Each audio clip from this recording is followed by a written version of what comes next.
అంతకుముందు కూడా చాలా మంది సేవ సేవ సేవ అంటే వాళ్ళు అన్నట్టుగా వాళ్ళను సేవలో ప్రోత్సహించి ఉంటే ఇప్పటి వరకు మన దగ్గర చాలా మంది ఉండేటోళ్ళు. సేవ సేవ సేవ సేవ. విశాఖపట్నంలో ఒక ఆయన సేవ. నేనన్నా ఫస్ట్ జీవితం ఏంగా, ఫస్ట్ డీకన్ నుంచి రా, డీకన్ నుంచి ఎల్డర్కి, ఎల్డర్ నుంచి అలా సేవలు ప్రోత్సహించే పూచి నాది, ఫస్ట్ జీవితం సరి చేసుకో. లేదు నేను సేవ చేయాలి అందుకే ఏమైపు మన నుంచి వేరు కాగానే వెంటనే సొంతగా సేవ స్టార్ట్ చేసేసాడు. సొంతగా సేవ. తర్వాత వాళ్ళ సాక్ష్యాలు వింటే మాత్రం బహు ఘోరంగా ఉన్నాయి. ఇంకో వ్యక్తి కూడా నేను ఆయనకు సావాసం ఇవ్వడానికి నేను ఎంతో కష్టపడి సావాసం ఇచ్చి అంత దూరంకి వెళ్ళి అక్కడికి వచ్చి వాళ్ళ ఊరికి వచ్చి వాక్యం చెప్పి చేస్తే ఆయనకి ఏం కావాలి? సేవ కావాలి.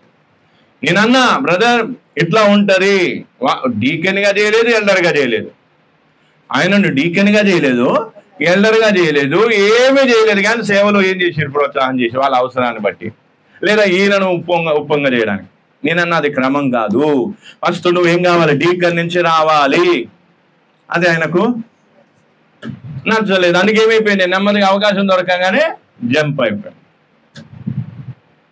అట్లా ఒక్కరు కాదు, చాలా మందిని చూసిన సేవ సేవ అంటారు కానీ జీవితం మాత్రం చక్కగా ఉండదు. కష్టజీవులు కాదు, సోమరిపోతులు, బద్ధకస్తులు, విచ్చలవిడి బతుకులు బ్రతికే వాళ్ళు, భయం భక్తి లేని వారు, తల్లిదండ్రులకు లోబడని వారు, దేవుని మీద ఏం లేదు ప్రేమ లేని వారు సేవకు వచ్చేస్తారంటే దేవుడు ఏం చేస్తాడు? కొరడా చేసి జులిపించి మరి వారిని కుక్కలను తరిమినట్టు ఎలా కొడతాడు? పవిత్రమైన సేవలోనికి ఎవరెవరు వస్తున్నారు? స్వార్థపరులు వస్తున్నారు, మోసగాళ్ళు వస్తున్నారు, దొంగలు దోపిడీదారులు వస్తున్నారు, వ్యభిచారులు వస్తున్నారు, రకరకాల ధనాపేక్షకులు వస్తున్నారు. అందుకే సేవ యొక్క విలువ, దాని యొక్క గంభీరత్వం అనేది ఎవరికి తెలుస్తలేదు. వాళ్ళేమనుకోండి సేవ అంటే ఇట్లనే ఉంటారేమో, సేవకులు అంటే ఇట్లనే ఉంటారేమో అని లోకం ఏమైతుంది? సేవను అపార్థము చేసుకుంటుంది. కాబట్టి ఇప్పుడు నువ్వు చేయాల్సింది ఏంటిది? ఏం కావాలి? సేవ గురించిన చింత ఉంది. 3 విషయాలు. 1 సేవకు రావాలి, 2 సేవలో సహకరించాలి, 3 సేవలో ఏదైనా అవసరం ఉందనుకున్నప్పుడు హృదయపూర్వకంగా ప్రేమతో ప్రభా నేను సేవలో సహకరించలేకపోతే కనీసం మీకు సేవలో ఉన్న ఈ వస్తువు ఏం కావాలి అనా? నా దగ్గర నీ వస్తువు సేవలో వాడబడి నీ మహిమ 4 ఆత్మలు రక్షింపబడితే చాలు తండ్రి.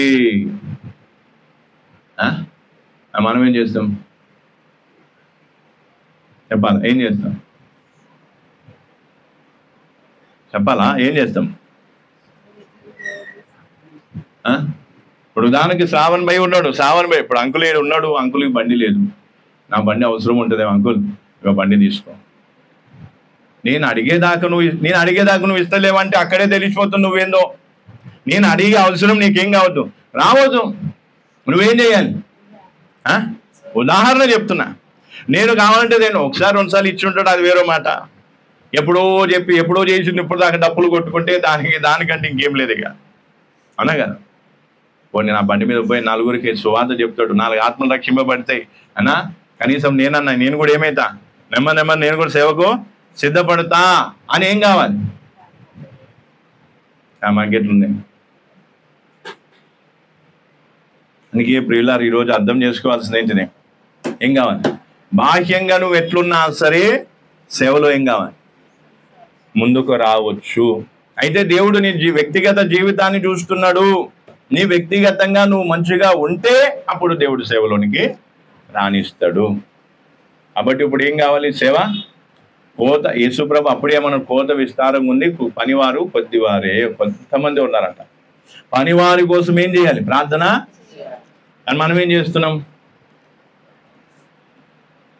చూడండి ఒకసారి ఆ వచనం చదవండి. లూకా సువార్తలో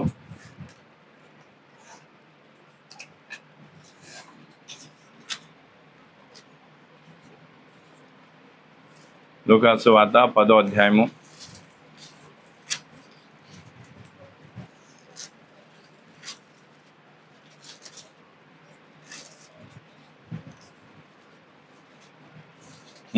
10వ అధ్యాయం 2వ వచనం.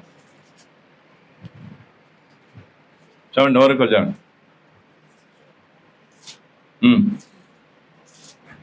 పంపినప్పుడు ఆయన వారితో ఇట్లా నేను కోత విస్తారముగా ఉన్నది కానీ పనివారు కొద్ది మందియే కాబట్టి కోత యజమానుడు తన కోతకు పనివారిని పంపవేడుకొనుడి. అంటే కోత ఏమైంది? విస్తారంగా ఉంది. పనివారు ఏమైనాడు? ఎప్పుడు యేసు ప్రభు సేవ చేస్తున్నప్పుడే ఆ పరిస్థితి అయితే ఈరోజు ఏమైంది పరిస్థితి? అట్లాంటి పరిస్థితి ఉందా లేకపోతే అయిపోయిందా? కోతను కోసేవారు లేరు. అండ్ దేవుడు పంపిన పనివారు లేరు. తమకు తాముగా వచ్చి మేము సేవకులము, మేము పలానా అని వాళ్ళంతటా వాళ్ళు చేసుకునే సేవకులు ఎంతో మంది.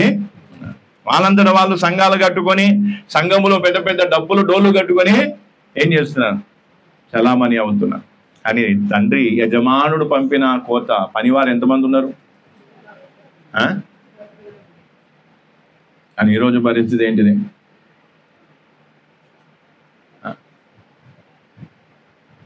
కోత విస్తారం ఉంది. మీరు నమ్ముతలేదు, బస్ స్టాండ్ చూడు, రైల్వే స్టేషన్ చూడు, పోనీ రోడ్ ఎక్కి చూడు ఎంతమంది పోతున్నారు. మరి వాళ్ళందరూ ఎటు పోతున్నారు అక్క సిస్టర్? ఒక్కసారి ఆలోచించి ఎటు పోతున్నారు? నువ్వు ఎట్లా తప్పించుకుంటావు దేవుని ఉగ్రత నుండి? దేవుడు అడుగుతా లేదా లెక్క? ఇంతమంది నీకు కనిపించినప్పుడు అందులో ఏ ఒక్కరి కోసమైనా నువ్వు ఒక్క పూటైనా ప్రార్థన చేసినావా? పోనీ ఏ ఒక్కరికైనా సువార్త చెప్పడానికి అనా? నువ్వు సేవకు రాకపోతేవి, సేవలో సహకరించకపోతేవి, సరే సేవలో ఏదైనా అవసరం ఉంటే దానికైనా నేనేమైతా నేను కాకపోయినా నా వస్తువైనా పనికి వస్తుందేమో అని ఆ ఆలోచన కూడా. కాబట్టి ఇన్నాళ్ళు మీరు కూర్చొని విన్న వాక్యానికి దేవుడు ఏం చేస్తాడు? లెక్క తీసుకుంటాడు. వాస్తవానికి అయితే ఏం కావాలి? ఆత్మలు ఏం కావాలి? ఎన్ని కావాలి? ఇస్తారకు ఎన్ని సంవత్సరాల నుంచి వస్తుంది? ఎన్ని సంవత్సరాలు ఒక్క ఆత్మ. నేను అందుకే మొన్న కూడా చెప్పిన, నేను 6 నెలలు టైం ఇస్తున్నా, మీరేం కావాలి? ఆత్మలు కనాలి చెప్పిన. ఆ చింత ఎంతమందికి ఉంది చెప్పండి? ఒక ఆత్మను దేవుళ్ళలోనికి తీసుకొద్దామని చింత ఎంతమందికి ఉంది? ఇలా ఆ కుక్కడపల్లి సిస్టర్ నిన్న చెప్పిందా లేదా? అల్వారి టెంపుల్కి పోయే ఆటో డ్రైవర్ అంట. ఆయనకు చెప్పింది, మా దగ్గర పాస్టర్ వస్తున్నాడు, మా పాస్టర్ వాక్యం మంచిగా చెప్తాడు, పలాంది అని చెప్పి ఆయనకి చెప్పింది. ఆమెకు చాతనైనంత వరకు అందరికీ వాళ్ళ చుట్టూ ఉన్న వారికి చెప్పి ఏం చేయాలని చూస్తుంది. అర్థమవుతుందా? మరి నువ్వు ఎంతమందికి చెప్పినావు? ఎంతమందికి చెప్పి వాళ్ళని తీసుకొస్తున్నావు? ఆత్మలను కనాల వద్దా? మన వల్లే ఇతరులు కూడా రక్షింపబడాలా వద్దా? పోనీ వాళ్ళ నరకానికి పోయి వాళ్ళ నాశనం అయిపోతే మనకు సంతోషమా? అందుకే ప్రియులారు ఈరోజు ఏం కావాలి? పనివారు ఎంతమంది ఉన్నారు? కోత విస్తారంగా ఉంది. పనివారు ఎంతమంది ఉన్నారు? కొంతమంది ఉన్నారు. ఈ కొంతమందిలో ఏమంట? నాలాంటి వాళ్ళు ఒక్కరు అక్కడ ఇక్కడ. మనం ఏం చేస్తాం? చెప్పాలి, మనం ఏం చేస్తాం? ఇంట్లో ఖాళీగా ఉంటాం కానీ పాస్టర్తో పాటు పోవడానికి అనా? ఇంట్లో ఖాళీగా ఉంటాం. ఏం చేస్తున్నామంటే ఆ పని ఉంది, ఈ పని ఉంది, ఇట్లుంది, అటుంది, ఇటుంది, అటు ఏదో చెప్తాం. కానీ ఏం కాదు. సామిల పాస్టర్ బయటికి రాగానే బ్యాగ్ చేతిలో పట్టుకోమని ఉరికిపోయి బ్యాగ్ తీసుకునేది రెండో అంటే ఆయన కూడా గట్టిగా ఏం చేసి తీసుకొని ఆయనకు నేను ఎంత దగ్గరుండి సేవ చేయగలిగినో అంత సేవ చేసిన, సేవలో సహకరించిన. ఆయన మన ఆంధ్రాకి వచ్చినప్పుడు కూడా టిఫిన్లు తీసుకుపోవడం, అన్నాలు తెచ్చి అందించడం, ఏదైనా కావాలంటే నన్ను పిలిస్తే ఏం చేసి నా వంతు నేను చేసేది. మన పరిస్థితి ఏంటిది? ఇప్పుడు వీళ్ళైతే ఇప్పుడు ఏమన్నా దమ్మాయి దేశపేట దాన్ని ఏమంటారు? గబ్బిలాలపేటకి రమ్మంటే మనం రెడీ అయిపోతాం. అదే మరి ఒక్కసారైనా కుక్కడిపల్లికి వద్దామనే ఆలోచన వచ్చిందా మనిషి అక్క? బాబీని చూసి విసిగి వస్తే చెప్పి అనుకుంటే ఏం చేసినావు? చెయ్యి బాయ్. నువ్వు ఉండి ఏం చేసింది చెప్పు. అటు బొమ్మంటే ఏం చేస్తా? ముగ్గురు మంచిగా మనకంటే గంట ముందే ఉంటారు. ఎందుకు? అటు ఇటు కవర్ చేసుకోవాలి కదా. అదే ఒక్కసారైనా మరి కుక్కడిపల్లికి వస్తామని తల్లి అడగకపోయా, అక్క అడగకపోయా, తమ్ముడు కూడా వచ్చేది లేటే. వచ్చే వారం రేపు ఏం చేస్తాడు, ఎల్లుండి ఏం చేస్తాడు చూడాలి. అందుకే ఇప్పుడు ఏం చేయాలి? సేవ గురించి చెప్పాలి. సేవ గురించి ఉందా? నేను అట్లా కూడా చెప్పిన, ఏదైనా పుస్తకాలు వీళ్ళు రాసిన పుస్తకాలు ఉంటే తెస్తే మనం అదన్న వీడియో చేసి ఏం చేద్దాం, దానికి ఆన్సర్ చెప్తా. ఇన్ని రోజులు ఏం చెప్పి ఇంతవరకు ఒక్కరు బుక్ తేలేదు, ఒక్కరు తేలే. మళ్ళీ సలహాలు ఇస్తారు, ఆన్లైన్లో దొరుకుతాయి, ఈడ దొరుకుతాయి, ఆడు దొరుకుతాయి. అంటే దేంట్లో మనం ఏం చేస్తున్నాం చెప్పాను. వస్తున్నాం పోతున్నాం. ఎందుకు వస్తున్నావు, ఎందుకు పోతున్నావు? అందుకే ఇప్పుడు ఏం చేయాలి, దేవుడు యేసు ప్రభుని సేవలో వాడుకున్నట్టుగా మనలో ఉన్న ప్రతి ఒక్కరిని కూడా సేవలో వాడబడటానికి ముందుగా దేవుడు ఏం చూస్తాడు, మన వ్యక్తిగత జీవితాన్ని చూస్తాడు. నువ్వు వ్యక్తిగతంగా బాగా లేకపోతే దేవుడు నిన్ను సేవలోనికి రానివ్వాడు. దేవుణ్ణి కాదని నువ్వు దేవుడు ఏం కాదు, సేవలోనికి రాలేవు. అయితే వీళ్ళందరూ ఎందుకు వచ్చారంటే దేవుడు అనుమతించింది. ఎందుకు? పోనీ ఎవరైతే నిజంగా నేను పంపిన సేవకులతో ఉండాలనుకుంటున్నారో వాళ్ళకే ఈ అవకాశం. లేదు మనకు పెద్ద పెద్ద చర్చలు కావాలి, ఇది కావాలి, అది కావాలంటే అట్లాంటి వాళ్ళకు అది. అందుకే ఇప్పుడు ఏం చేద్దాం ప్రార్థన. ఏమని చేద్దాం ప్రార్థన? ఏమన్నా అర్థమైనా కాలేదా? బాహ్యపు పరిస్థితి చూసుకోవద్దు. ఏం కావాలి? దేనికోసం?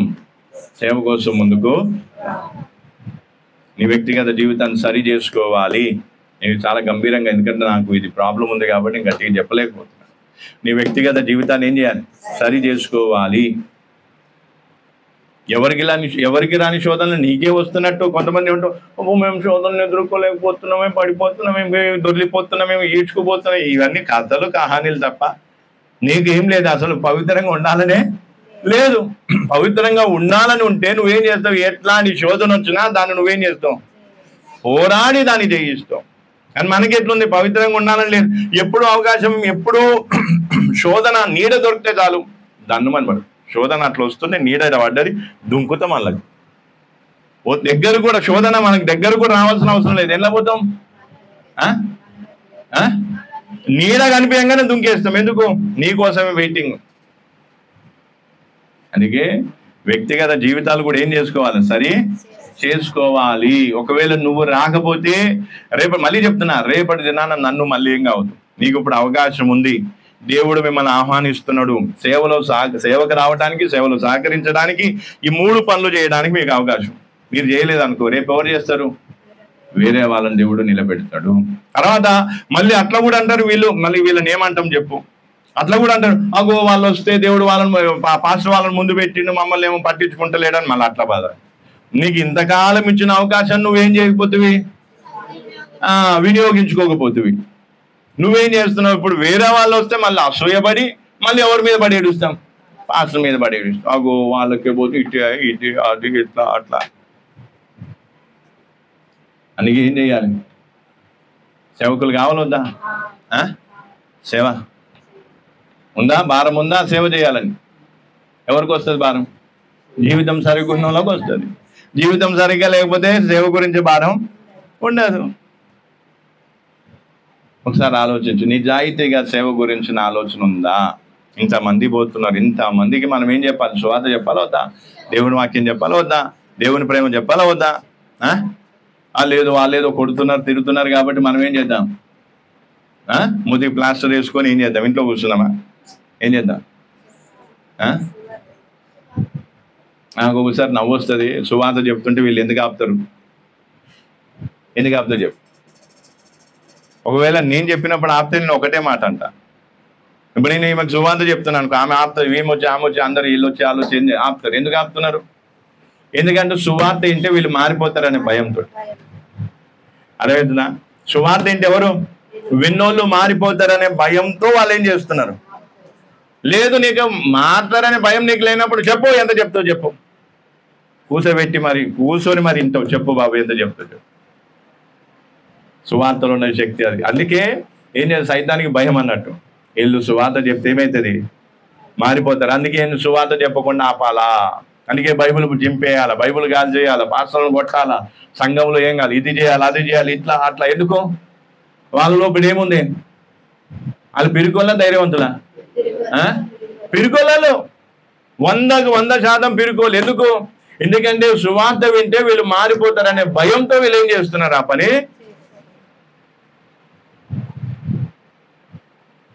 అనా ఇప్పుడు వాళ్ళు వీళ్ళు ఊరేగించుకుంటారు, మనం పోయి ఆపుతామా?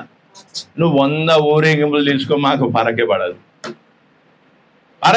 చేసుకో, ఎన్ని ఊరేగింపులు చేసుకో, ఎన్ని పూజలు చేసుకుంటే, ఎన్ని గంటలు కొట్టుకుంటూ చేసుకో. We don't care. కానీ మన పరిస్థితి ఏంటిది, వాళ్ళ పరిస్థితి ఏంటిది? సువార్త పేపర్ కనిపించిందంటే పర్మిషన్ ఉందా అనా, ఏది ఉందా, రాజ్యాంగంలో నుంచి ఇక్కడి నుంచి అక్కడి నుంచి ఏదో 4 మాటలు చెప్పి ఏం చేస్తారు? ఆపడానికి ప్రయత్నం. అందుకే ఇంకోసారి గుర్తుపెట్టి, పాస్టర్ని కొట్టేటోళ్ళు కానీ, సువార్తను ఆపేటోళ్ళు కానీ, లేదా దేవుని సేవను ఆపేటోళ్ళు ఎవరైతే ఉన్నారో వాళ్ళందరూ ఎవరు? వాళ్ళ దృష్టిలో చూసినావా, 10 మందిని పోయి కొట్టిన వాళ్ళకి రక్తం అది వచ్చినట్టు కొట్టిన, ఇట్లా చేసిన అట్లా చేసిన, కానీ వాళ్ళందరూ ఎవరు? పిరిగొల్లారు. సువార్త చెబితే సువార్త విని మారిపోతారనే భయంతో వీళ్ళు ఏం చేస్తున్నారు అనా? అందుకే సాతాను కూడా ఏమవుతుంది? భయం వేస్తుంది. అందుకే ఇప్పుడు ఏం చేద్దాం ప్రార్థన. ఏమని చేద్దాం చెప్పాలి? ఏం చేద్దాం? సేవకు రావాలి, సేవలో సహకరించ. 3 చెప్పినా మళ్ళీ ఒకటి సహకరించుడు కాదు, సేవలోకి రావాలి. నీకు చేతనైన వరకు నువ్వేం కావాలి? సేవకు రావాలి. సేవ రాలేకపోయినప్పుడు ఏం చేయాలి? సహకరించాలి. సహకరించలేనప్పుడు ఏం చేయాలి? సేవలో అవసరం ఉన్న వస్తువులను ఇచ్చి ఏం కావాలి? సేవ జరిగేటట్టుగా ఏం చేయాలి? అలా. కానీ 3 గురించిన చింత లేదు. మనకేం కావాలి? ఏం కావాలి? సావనన్న చేతిలో ఫోన్ ఉండాలి, ఇంట్లో బియ్యం ఉండాలి, బయట చిన్న పని ఉంటే చాలు, పోతాం వస్తాం తింటాం, ఫోన్ చూసుకుంటాం అంటాం కదా. ఇంకా సేవ మనకు అవసరం లేదు. ఎవరు ఎడిపోతే మాకు సంబంధం లేదు. ఇక ఎవరైనా చర్చి మెంబర్ ఫోన్ చేస్తే ఆ బ్రో అనా, ఈ బ్రో ఏ నుంచి వచ్చిందో కానీ ఆ సినిమా థియేటర్ ముందు బ్రో అంటారు చూడు, అట్లా వీళ్ళు కూడా ఏమంట ఆ బ్రో బ్రదర్ అని మంచిగా ముద్దుగా పిలవచ్చు బ్రదర్ అని అనా. కానీ మనం ఏం చేస్తాం? షార్ట్ ఫామ్ బ్రో అనా. అందుకే ఇప్పుడు ఏం చేయాలి చెప్పండి? ఏం చేయాలి? సేవకు రావాలా వద్దా? సేవ చేయాలా వద్దా? చెప్పాలి. ఉందా? లేదు. పిన్ని భాష దగ్గర పోతేనే సేవ జరుగుతుంది అంటే ఇంకా నేనేం చేయలేను.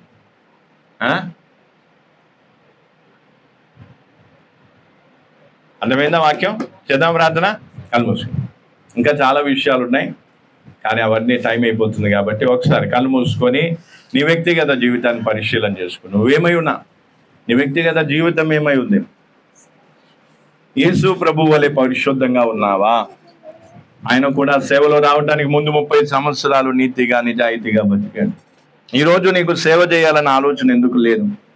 నువ్వు చేసే పనిలో నువ్వు తృప్తి పడిపోతున్నా, నీకు సేవను గురించిన భారం లేదు, దేవుని సేవ చేయాలనే ఆలోచన లేదు. ఎందుకు? ఎందుకంటే నీ వ్యక్తిగత జీవితం బాగాలేదు. నువ్వు చేసే పాపిష్టి పనుల్లో, ఆ దొంగచాటు పనుల్లో నువ్వు సంతోషంగా ఉన్నావు. అందుకే నీ చుట్టూ నశించిపోతున్న ఆత్మల గురించి నాకు చింత లేదు. నాకు నిజంగా ఒక్కోసారి మైండ్ డిస్టర్బ్ అయిపోద్ది. ఎందుకు అంటే ప్రభు ఇంతమందికి నేను సువార్త ఎట్లా చెప్పాలి, ఎట్లా చెప్పగలను? ఎన్ని వేల మంది, మెట్రో ట్రైన్ ఎక్కు, ఎన్ని ఆ స్టేషన్లో చూడు, బస్ స్టాండ్లో చూడు, రైల్వే స్టేషన్లో చూడు, వాళ్ళందరూ మరి ఏ పాపం వాళ్ళకి ఎంత అన్యాయం జరుగుతుందో చూడు. నువ్వు రక్షింపబడినట్టుగా మనము యేసు ప్రభుని తెలుసుకున్నట్టుగా వారు తెలుసుకునే అవసరం ఉందా లేదా? వాళ్ళకి ఆ భాగ్యం ఎందుకు దొరకటం లేదంటే నువ్వు మౌనంగా ఉంచున్నా.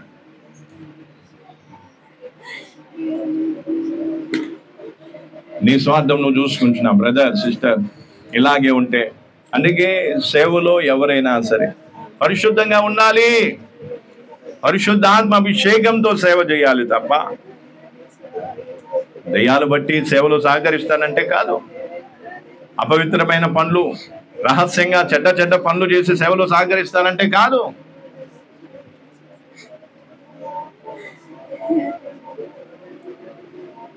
ఎన్ని విధాల అవకాశాలు దేవుడు నీకు నీ కుటుంబానికి ఇస్తున్నాడు. అందుకే ఇదే చివరి ఆహ్వానమేమో.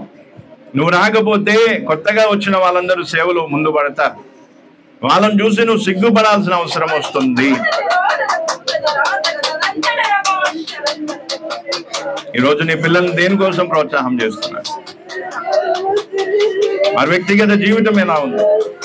పోనీ వాళ్ళు రాకపోతే నీవు సేవ కోసం రావచ్చు, దేవుని సేవ చేయొచ్చు.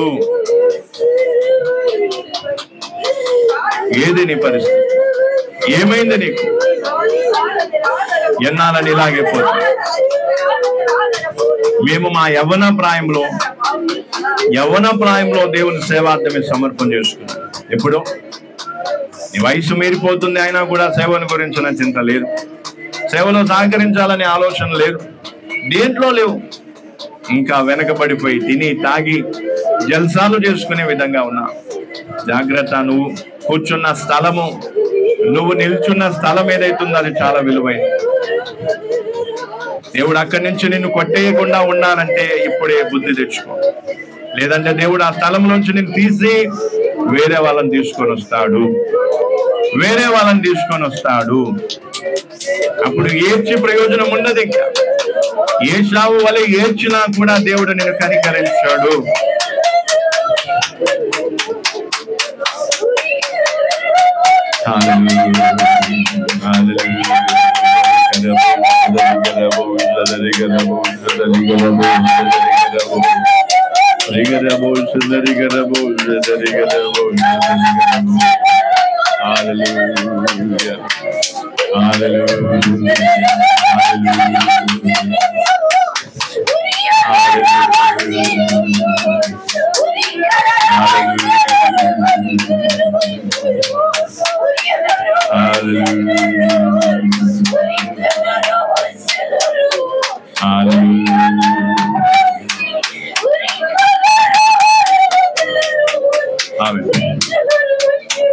ప్రకటింతును నీ సువార్తను సకల జనులకు సహనముతో, సత్యవాక్యము ధ్యానించుచు సమయమునందు అసమయమునందు. ప్రకటింతును నీ సువార్తను సకల సహనముతో, సత్యవాక్యము ధ్యానించుచు సమయమునందు లోకము నన్ను ద్వేషించిన, లోకులందరూ దూషించిన, లోకము నన్ను సమర్పణతో దూషించిన, నా వారు నన్ను నిందించిన, నా ప్రియులే నన్ను విడనాడిన, నా వారు నన్ను నిందించిన, నా ప్రియులే నిందలు మోపి హింసలు పెట్టిన, ప్రకటింతును నేను నిందలు మోపి హింసలు పెట్టిన, ప్రకటింతును నీ సువార్తను, ప్రకటింతును నీ సువార్తను సకల జనులకు సహనముతో, సత్యవాక్యము హల్లెలూయా నందు అసమయమునందు తల్లిదండ్రులు తరిమేసిన, అన్నదమ్ములు త్రోసేసిన, తల్లిదండ్రులు హల్లెలూయా అన్నదమ్ములు త్రోసేసిన, కదలక యేసుని అడుగులలో తడబడకుండా నడిచేదను, కదలక యేసుని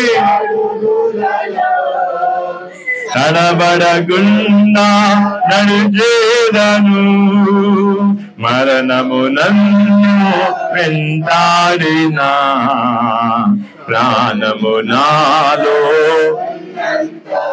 హల్లెలూయా మరణము నన్ను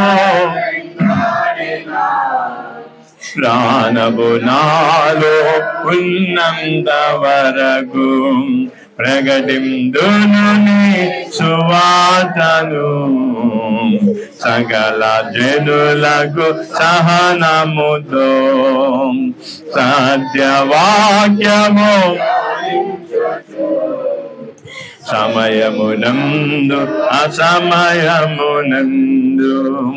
ఆత్మల రక్షణ కొరకై నేను అలయక ముందుకు సాగేదను ఆత్మల రక్షణ కొరకై నేను అలయక ముందుకు సాగేదను అంతము వరకు అశుభులు బాసిన ప్రభు యేసుని అంతము వరకు హల్లెలూయా ప్రభు యేసుని సాక్షులలో చేరుటకై కలవరముందెద సువార్తకై అద సాక్షులలో చేరుటకై కలవరముందెద సువార్తకై ప్రకటిందును నీ సువార్తను జనులకు సహనముతో సత్యవాక్యము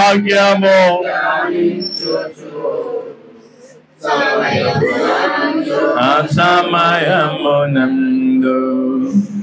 పరిశుద్ధుడ గొప్ప దేవా స్తోత్రం నాయన, మరొకసారి నీ పాద సన్నిధికి వచ్చి పాటల ద్వారా నేను స్తుతించడానికి కృపనిచ్చా. వాక్య ధ్యానంలో కూడా మాకు సహాయం చేశాం. అవును తండ్రి, యేసు ప్రభుని ఈ యొక్క అంత్య దినాల్లో గొప్పగా వాడుకున్నట్టుగా మమ్మల్ని కూడా ఎంతో గొప్పగా వాడుకోవాలని ఆశపడుతున్నాం. కానీ ఆయన మరి యేసు ప్రభు వంటి జీవితం లేదు. ఆయన నడిచినటువంటి నడవడి కానీ, ఆయన ప్రవర్తించిన ప్రవర్తన కానీ లేదు. ఆయన యందు నిలిచే జీవితం లేదు. ఆయన వంటి జీవితం మాకు లేదు. అందుకే సేవలో అయ్యా మరి రావటానికి మనసు రావటం లేదు. సేవలో ముందు పడటానికి మనసు రావటం లేదు. సేవలో సహకారులుగా ఉండే మనసు రావటం లేదు. నేను నాది అనుకుంటూ స్వార్థపూరితంగా వారి కడుపును వారు చూసుకుంటున్నారు, వారి ఇంటిని వారు చూసుకుంటున్నారు, వాళ్ళ భర్తను వాళ్ళు చూసుకుంటున్నారు, వాళ్ళ జీవితాలు వాళ్ళు చూసుకుంటున్నారు. చుట్టూ ఎన్నో వేల ఆత్మలు, లక్షలాది కొలది ఆత్మలు నశించిపోతూ ఉంటే వాటి గురించిన చింత లేదు, వాటి గురించిన ప్రార్థన లేదు, వాటి గురించిన ఎటువంటి ప్రయాసము, కష్టము, భారము లేదు. అయ్యా మరి ప్రభు ఈ చిన్న గుంపులో అయ్యా మరి ఎవరు ఎలా ఉన్నారు నువ్వు చూస్తూ ఉన్నా నాయన. ఎన్నో విధాలుగా ప్రోత్సాహం చేస్తూనే ఉన్నా, ఎంతో బలమైన ఎంతో చక్కగా వీరికి అవకాశం ఇస్తూ ఉన్నా. కానీ వాళ్ళు బుద్ధిపూర్వకంగా నువ్వు ఇచ్చిన అవకాశం తిరస్కరిస్తూ ఉన్నా నాయన. ప్రభు మరి ఇంకా సేవలో ప్రభు ముందుకు రావటానికి ఎంతో మంది ఉన్నారు. అయ్యా నువ్వు తీసుకుని రమ్మని వేడుకొచ్చున్నాను. కొత్తగా వచ్చిన వారిని కరుణించు నాయన. పాత వారిని చూసి వారు చల్లబడిపోకుండా వారు రోషం కలిగి సువాంతికులుగా ముందుకు సాగే కృపని మరొకసారి మమ్మల్ని అందరినీ కూడా నీ చేతిగా అప్పగించుకుంటూ ఈ యొక్క కోడికను ఆది నుంచి అంతం వరకు అధ్యక్షత వహించి నడిపించినందుకు వందన. నన్ను కూడా నీ చేతిలో ఒక పాత్రగా వాడుకున్నందుకు వందన. మహిమకంతా నీకే ఆరోపిస్తూ ప్రభు యేసు క్రీస్తు నామమున అడిగి వేడుకొంచున్నాను తండ్రి, ఆమేన్. ప్రభు యేసు క్రీస్తు కృప, దేవుని ప్రేమ, పరిశుద్ధాత్మక సహవాసం మనందరికీ సదాకాలం తోడే ఉండడుగాక. ఆమేన్.